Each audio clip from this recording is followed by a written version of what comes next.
ہم لوگ تیسری کلاس میں شاید پڑھتے تھے. ایک دن اپنے اسکول سے گھر آ رہے تھے تو میرے ساتھ والا بچہ مجھے کہنے لگا کہ ہمارا ہمسایہ ہے اور اس کو رسیوں سے باندھا ہوا ہے, آپ نے دیکھنا ہے. تو میں نے کہا ہاں. چھوٹے چھوٹے تھے ہم دونوں. یہ وہ زمانہ تھا کہ ہمارے پاس پورے محلے کا ملٹیپل ویزا تھا. جب چاہتے جس گھر میں داخل ہو جاتے.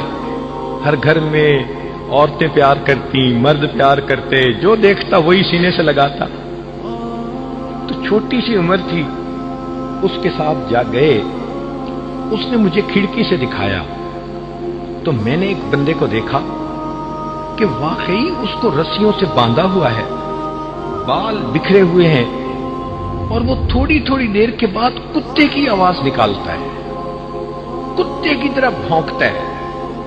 اگر باہر سے ہم آواز سنتے تو یہی سمجھتے کہ کتا بھونک رہا ہے.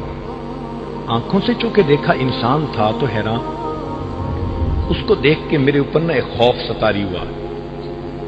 خیر میں گھر گیا, جا کے والدہ کو بتایا, امی آج سکول سے آتے ہوئے راستے میں یہ واقعہ پیش آیا. تو پہلے تو امی نے ڈانٹا, تم گئے کیوں؟ میں نے کہا دوست نے کہا تھا تو میں نے کہا میں دیکھ لیتا ہوں. تو امی نے کہا بیٹا وہ ساری عمر بھونکتا رہا, اب اس کو بھونکتے ہوئی موت آئے گی. میں اس بات کو نہیں سمجھ سکا.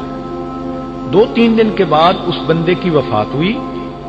جب وفات ہوئی تب والدہ نے کہا کہ وہ نبی علیہ الصلوۃ والسلام کے اصحاب پر تبرہ کیا کرتا تھا, اس کی سزا یہ ملی اللہ نے موت سے پہلے کتے کی طرح بھونکتے ہوئے موت عطا فرما دی. تم ساری زندگی میرے محبوب صلی اللہ علیہ وسلم کے اصحاب کی شان میں گستاخیاں کرتے رہے, اب تمہیں بھونکتے ہوئے دنیا سے جانا پڑا.